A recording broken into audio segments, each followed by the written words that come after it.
Hey everyone. The trial we're going to be presenting today is called Dual Endothelin Antagonist aprocitentan for Resistant Hypertension, the Precision Trial, a multi-center blinded randomized parallel group phase 3 trial.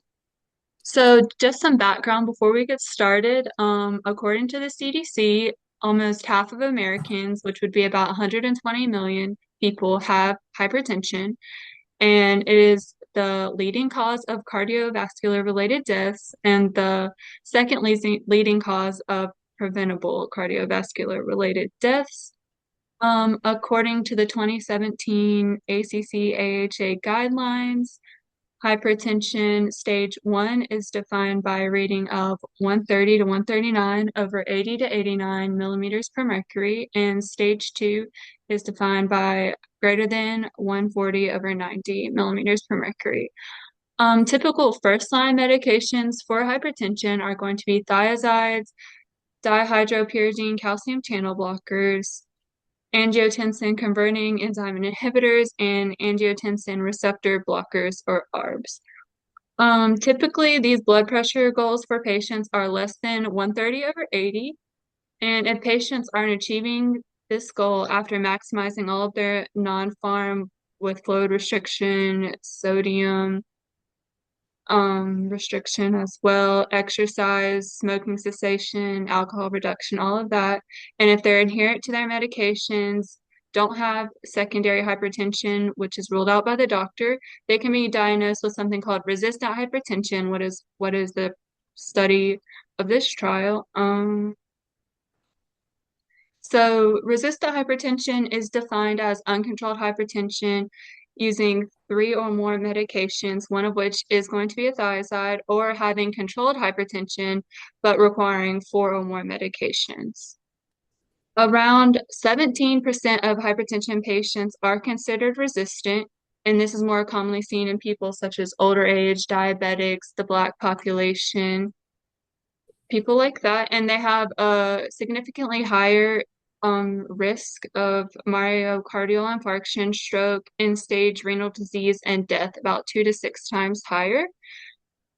So to reach these blood pressure goals that we mentioned earlier, about 130 over 80, resistant hypertension patients may need additional medications. And according to the guidelines, the first line medication to add on is going to be spironolactone.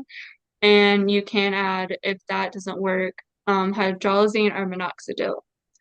But in attempts to keep resistant hypertension prevalence down, there has been increasing different mechanisms of action to lowering blood pressure, and one of these mechanisms is going to be part of this trial, and that surrounds the endothelin pathway.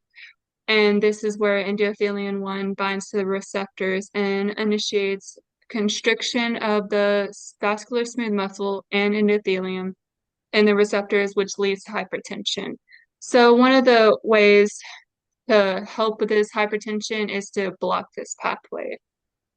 So that is what this trial is looking at. For some significant results from previous trials, there was a phase 1 and phase 2 precision trial.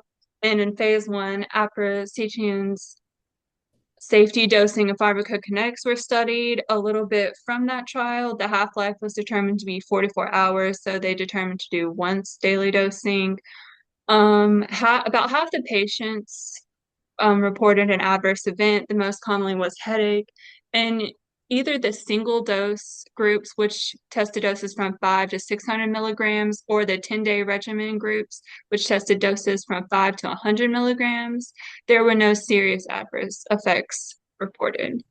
In the phase 2 trial, a bunch of doses were tested: 5, 10, 25, and 50 milligram against lisinopril 20 milligrams and placebo. And they found that the 10 and 25 milligram doses were most beneficial in reducing the office obtained blood pressure by about 7 over 5 milligrams per mercury for the 10 milligram, and by 10 over 7 milligrams per mercury for the 25 milligram. This is compared to lisinopril, which they determined reduced blood pressure by about 4.8 over 4 milligrams per mercury.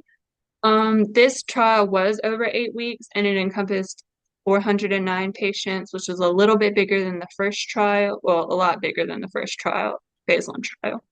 These were placebo-corrected values as they did use a placebo as well as lisinopril. And some other adverse events recorded, it increased plasma volume, aprocitentan by about 5 to 7%, dose dependent, and it decreased hemoglobin levels. And in the 25 to 50 milligram groups, 4 cases of peripheral edema were reported. And that is about all from the previous trials. So a little bit why the study was conducted. It was conducted to see if aprocitentan is effective in lowering office blood pressure in combination with the typical antihypertensive regimen in patients with resistant hypertension compared to a placebo. So a little bit about the authors and the funding overall. The study was funded by Idorsia Pharmaceuticals and Janssen Biotech. Both were involved in the trial design, the analysis, and the manuscript as well. It was conducted in various countries, United States, Australia, all across Europe, China, and Canada. Many of the authors worked for Idorsia Pharmaceuticals or were paid in some way by a company in affiliation with Idorsia Pharmaceuticals. The only author that had no competing interest was Dr. Wang, and that was pretty much all for the authors. So just an overview that was in the title. The trial design is multi-center across multiple countries. It was blinded in part 1 and 3. It was double-blinded in part 2. Single-blinded, we'll get into that later with Colin. It was randomized, parallel group for most of the trial, and as we mentioned, it was a phase 3 clinical trial. So before we get into the methods, I'm going to say the hypothesis real quick before Colin takes over. Just as I mentioned, aprocitentan in combination with the 3 combo pill of hypertension medications will reduce blood pressure more than placebo in patients with resistant hypertension from baseline after 4 weeks and from withdrawal at week 36 to week 40. So, okay, so we'll get into some of the methods now. So because we're trying to treat patients who have resistant hypertension, the subjects in the study had to have an uncontrolled systolic office blood pressure of 140 millimeter mercury or higher, while being on at least 3 hypertensive medications within a year before screening. The office blood pressure being defined as 3 measurements taken after 5 minutes of rest in the office. During the screening process, the subjects were made to take the same 1 pill, 3 medication combo pill containing amlodipine 5 milligram or 10 milligram, whichever was tolerated best by the patient, with valsartan 160 milligrams and hydrochlorothiazide 25 milligrams. So that's the 3 medication with a diuretic combination that they would have to still maintain a 140 or higher to be qualified as resistant hypertension. And they were required to take this therapy for 4 weeks before initiating the treatment with aprocitentan. So that was the initial inclusion criteria. From there, the exclusion criteria, it was patients who are on any kind of sympathomimetic, PDE5 inhibitor, regular decongestant use. This one's kind of important. It's the AST and ALT greater than 3 times the upper limit of normal. And that's important, particularly because of some of the findings from the previous and some other drugs in the drug class, which are known to cause some liver toxicity. I know some other drugs in the drug class have black box warnings with hepatic conditions. Also excluded were patients with severe hypertension, defined as 180/110 or greater. And there were also some lifestyle and comorbidities that were excluded, such as type 1 diabetes, unstable cardiac disease, GFR less than 15 mils per minute, pregnancy, and any other life-threatening disease with an estimated life expectancy less than 18 months at the time of screening. They also excluded night shift workers, which I thought was kind of interesting. They weren't allowed to work more than 2 nights per week within, it says 3 days prior to a study visit. And also patients with pseudo-resistant hypertension were excluded, and that actually seemed to be the largest group of people that were excluded from the trial that had met the initial inclusion criteria. Sorry, my voice sounds like it's trying to go out on me. The intervention and the design. So of the trial, they randomized the subjects into 3 equal groups. One was getting 12.5 milligrams of aprocitentan, another was getting 25, and the last was getting placebo. And this phase lasted for the first 4 weeks. And then there was a period where every patient was given 25 milligrams for 32 more weeks. And then they were re-randomized into 2 arms evenly, a 1-to-1 ratio. And they were either given 25 milligrams of aprocitentan or placebo. And they were measuring the change in blood pressures across the 48 trial. And so get into their outcome measures formally. Their primary endpoint was the change in the systolic office blood pressure between week 1 and week 4. So in the first, 1/10 of the trial, they had already finished measuring what was their primary outcome. The rest of the trial was trying to measure some of their secondary endpoints, which they had a few.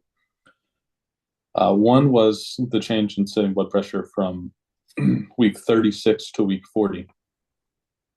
Another was the change in mean trough diastolic blood pressure from baseline compared to measures at week 4 and 40.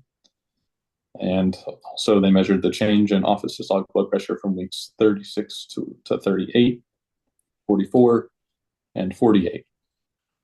So that last one's important because of the third phase where they pull half of the people off of 25 milligrams and put them on placebo. And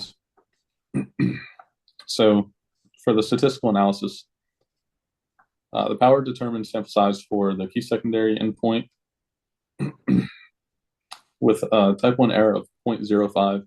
The sample size needed, sorry, misreading this. With the type 1 error of 0.05, they need, sorry, you might have to go over this part. I can't read today. Yeah, I got you.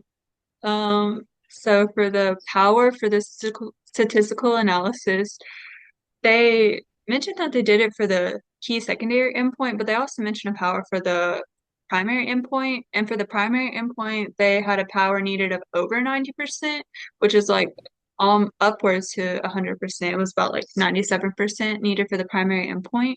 For the secondary endpoint, for the type 1 error alpha to be 0.05, they needed a sample size of 380 people to achieve 90% power, and this would be to detect a 5 millimeter per mercury difference in blood pressure for the aprocitentan 25 milligrams. So they ended up randomizing 730 people. This is to account mostly for COVID because it was during 2020. So they wanted to make sure they had extra people just to account for the dropout rate, which they estimated to be about 37%. For the statistical test for the primary endpoint and the secondary endpoint, they used a mixed model for repeated measures, and they considered multiple factors for this, such as the treatment group, the visit, the treatment times the visit interaction, and they also included covariates in this for baseline systolic blood pressure, the withdrawal baseline systolic blood pressure, and the interaction between baseline and visit. This mixed model just modeled the correlation of the repeated measures over time, which in this case is the blood pressure. And they also did a sensitivity analysis to account for deviation from their missing at random assumption, just to see if there was anything not due to the observed data, which was what was accounted for there. And an example of this was when they used a rescue hypertension medicine, but they did found that overall this did not affect outcomes. Okay, so we're gonna speed it up. It says it will end in 10 minutes. So the results, would you want to talk about that? Yeah, sure. So they had 1,965 patients that were initially eligible. Out of those, 730 were randomized, most of those not meeting the systolic blood pressure requirement to stay in after the screening process. That's that pseudo-hypertensive population that we talked about earlier. There were 193 sites in 22 countries. Most patients were from Europe, that's 52.1%, and 37.4% were from North America.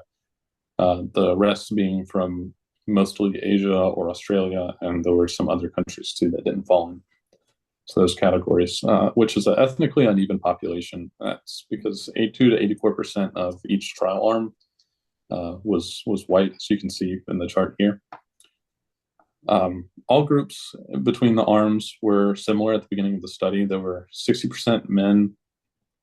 Already said, 50 to 60% of the group was from Europe. Each group had a GFR of less than 60 mils per minute, and 60-65% had a normal albumin-creatinine ratio. Around 54% in each group had type 2 diabetes, because those were included. It was only type 1 that were excluded from earlier. The office blood pressure on average was 153/87. 63% of the patients were prescribed 4 or more hypertensive drugs at the time of screening.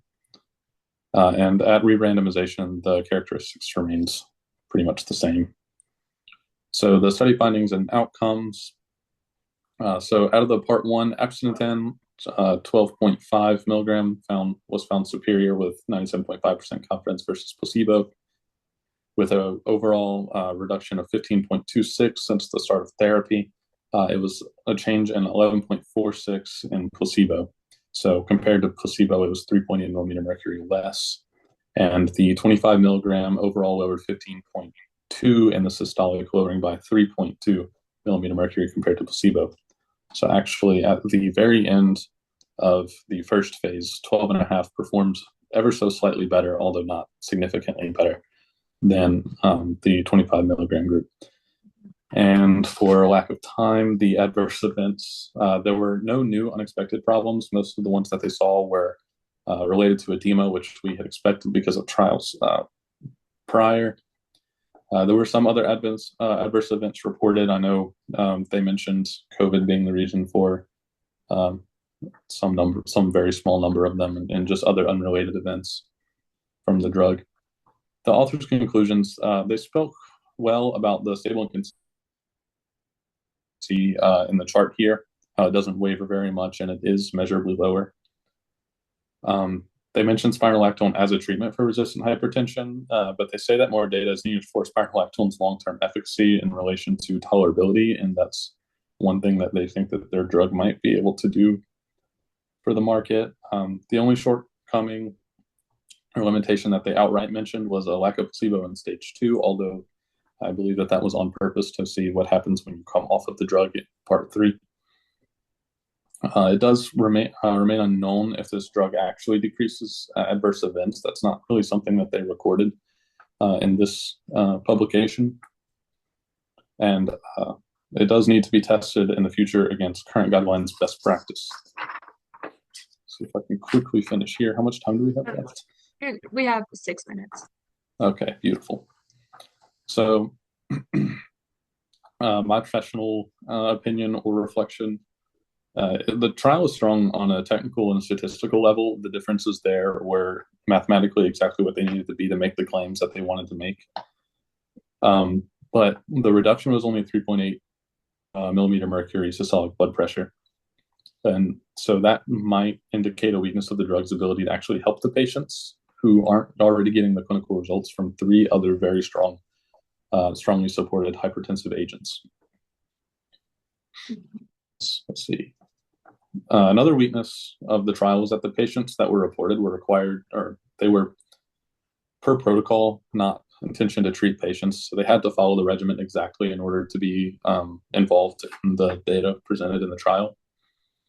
And so that's kind of a misrepresentation of the patient population that you're trying to treat. And I think that was reflected in the number of people who couldn't follow through with the screening process. Once they were strictly adherent to the medication, they no longer had the systolic blood pressure needed to continue. So the findings may have been statistically significant, but they weren't very clinically significant. and there were a significant proportion of patients who did experience adverse events, mainly edema, um, who may not have those events on other treatments like spironolactone. Um, and in my opinion, current guidelines best practice should still be followed given this data. I don't think that it was a drastic enough change to really compete with spironolactone and some of the other drugs that we have for resistant hypertension for compliant patients. Yeah, I agree with you. I think they do need to do more studies, which they probably will, against spironolactone and the other first-line medications for resistant hypertension. I just wanted to mention a few things real quick. I tried to look at the price of aprocitentan and I couldn't find it. And on their official website, which is the brand name's Trivia, they haven't officially put the drug on the market to sell yet, so I couldn't find the official price. But once it is released, it is likely to be more expensive than the current regimens we have now. So they may need to consider that when you go to pick a drug. It is also contraindicated in pregnancy, which may be a factor that you need to think about. Some other cons, the pharmaceutical company funds it, so that may be a little biased considering they also had a hand in the analysis and the manuscript writing as well. And a good thing I did find was the run-in design they did at the beginning. It was before they even started part one to help exclude the pseudo-resistant hypertension patients, just to make sure that they wouldn't skew the results anyway based on them not meeting the exclusion criteria of less than 140 systolic. So, yeah, just further tests need to be done, maybe in specific patients such as CKD patients, just to see that effect, or in the liver failure patients, which they excluded them already based on their ALT and ALT. So, yeah, there's more to be done, but overall was found to be Yeah, significant. they did what they needed to do to make the claims they wanted to make. Yeah. So I think that's all.